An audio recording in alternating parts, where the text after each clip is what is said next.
Kotaku, the longtime fixture in gaming journalism, for better or for the last decade or more, worse, is facing the fallout many in the gaming community have seen coming for a very long time. And today is the first day where people can point and laugh and say this is the day that Kotaku started to fail. What's going on, guys? Welcome to another episode of Smash JT. And many of you already have heard that Alyssa Mercante has left Kotaku in a momentous occasion where many people online have been celebrating across the board as a massive win for everyone in gaming. But now, after that news came out, we found out that more people have left Kotaku. And it wasn't by their own choice, which makes us look at Alyssa Mercante and say, well, wait a second. She said it was amicable, that she was doing this on her own, and it was just something she was moving on from. But the same day that they were letting go other people makes you think, wait a second, they just had a layoff.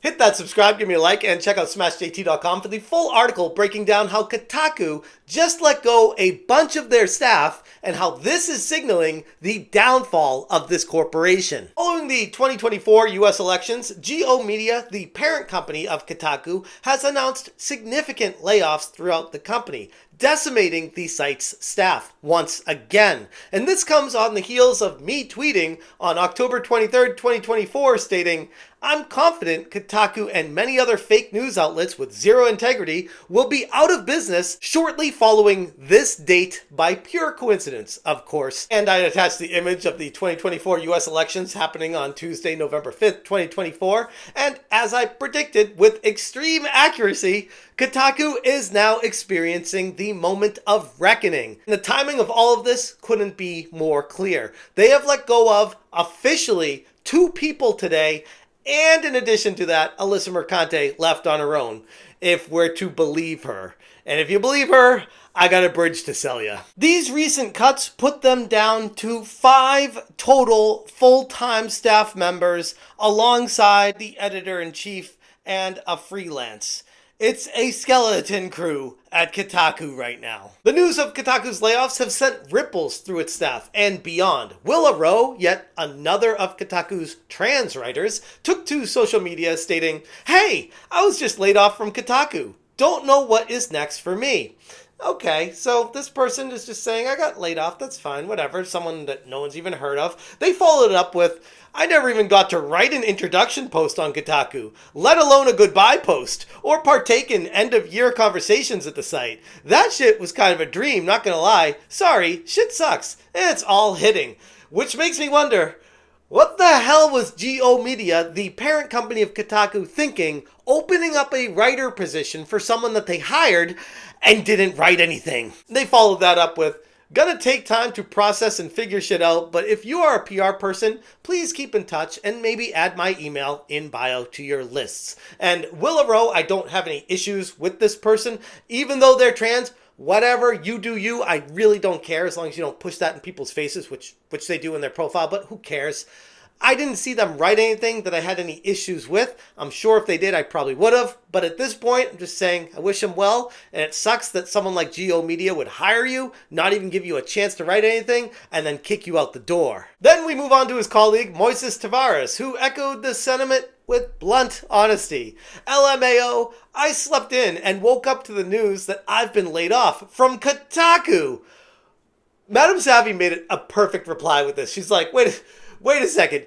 You slept in for your job and you're surprised you got laid off? Like, these are the people that Kotaku was hiring. They didn't even wake up to do their work. They found out that after they slept in, that they lost their job. Then we get to Carolyn Petit, someone who I've talked about multiple times on this channel, who is still employed at Kotaku for some reason that I can't even try to bother getting into because that's a video in itself. But this trans person, that we could call Carl if you wanted to, pretends to be a female and playing dress up every day, which is creepy enough in itself, but they went on a tangent, unhinged, against management, because God forbid anyone ever take any kind of accountability when you work at Kotaku. GO Media management is once again punishing workers for its own bad decisions. Management mandated that some writers stick to service posts. And now that the numbers aren't panning out, surprise, surprise, 2 of those writers have been laid off. cruel and misguided. And you know what? Taking a step back from all this, I could say, I actually kind of agree. I don't think Geo Media is completely innocent here by hiring people on and telling them to do things that don't assist the site in any way. It's kind of stupid management. But that doesn't excuse you for being a shit writer. That's the problem. You offload all your problems. You pass the buck and you say, oh, it's management's issue. That's why no one likes us. No, the reason why people don't like you is because you suck at your job. Carolyn's comment highlights what he perceives as the underlying issue at Kotaku. The management is disconnected from what gamers truly want. And while he does raise some valid points about Geo Media's strategic missteps, it ultimately falls flat and reads as yet another attempt to try to deflect any kind of accountability, passing the blame to anyone but themselves. The directive to focus on service posts, which is content aimed at boosting traffic through search engine optimization tactics, which is like an internet term, SEO, for trying to boost you on Google search terms, like people writing things just over and over again to get you higher up on the list, wasn't working out because at the end of the day, the reader cares about quality. They don't care about shit getting thrown against the wall and seeing what sticks. That will not work out in the long run. Instead of acknowledging how both the editorial choices and the writers contributed to the decline, he pushes so hard to shift the narrative solely on management to be the scapegoat for all the problems at Kotaku. And like I said, yes, I agree that there are some decisions that Geo Media has made that is not great and doesn't put Kotaku in the best place.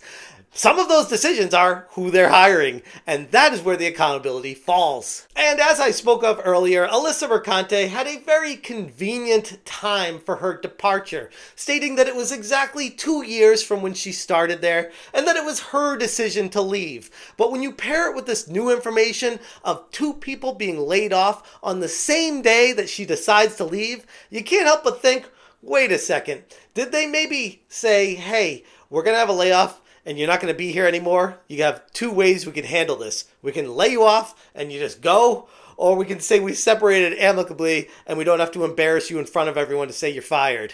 And she probably took the, okay, I'll do that, and I'm going to look for a job with Kim Belair and Sweet Baby Inc., or I'm going to go to one of these studios in Canada and maybe use my buddy's connections to get a hookup there. And that's exactly what looks like is happening right now. But at the end of the day, sure, you can say you left on your own accord, but in reality, we all know you were fired. They've been criticized for their extreme emphasis on social politics over the video games and the perceived out-of-touch takes that they continue to push. Kotaku has lost the trust of so many people in the gaming community over the past decade or so. They were hiring activists to push agendas over gamers to push the industry forward. And it really comes down to that being the case. It's just that simple. Hire people that care about the gaming community, that care about great games, not care about the narratives and social political agendas to push forward and using games as an insidious avenue to pathway push it forward. No, that's the complete wrong approach to all of this. This erosion of trust was only exacerbated by the continued articles that many viewed as provocations designed to generate more controversy rather than provide genuine insight or entertainment for the reader.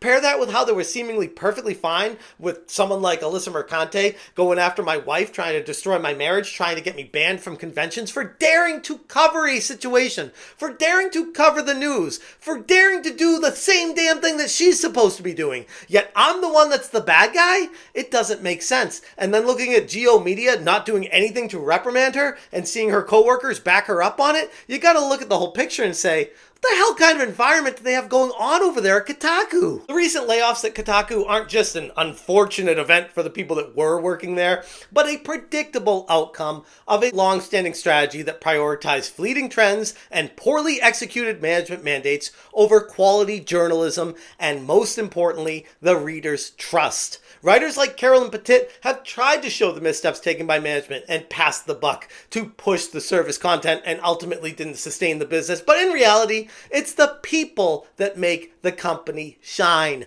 not the management. And if you're somebody that works hard, busts your ass, and tries to do the right thing, you will take accountability and be better and learn from your past mistakes. Something that clearly Carolyn can't do. The downfall of Kotaku occurring right after the US elections might sound like some sort of pure coincidence, but to those who have been following the site's trajectory, it's the inevitable conclusion of a brand that strayed way too far from what its audience ever wanted. In the end, gamers aren't surprised to see Kotaku burn, as they have long rejected them on the path spiraling down the whole time. Anyways, I'm going to leave it there. If you guys want more information, check out smashjt.com for the full article. If you appreciate what I'm doing, hit that join button. Thank you so much for watching, and as always, you stay smashing. Just keep going back to like burnt baby powder somehow. This is the scent that I imagine would just inhabit any like used couch in your grandparents' house. Smash,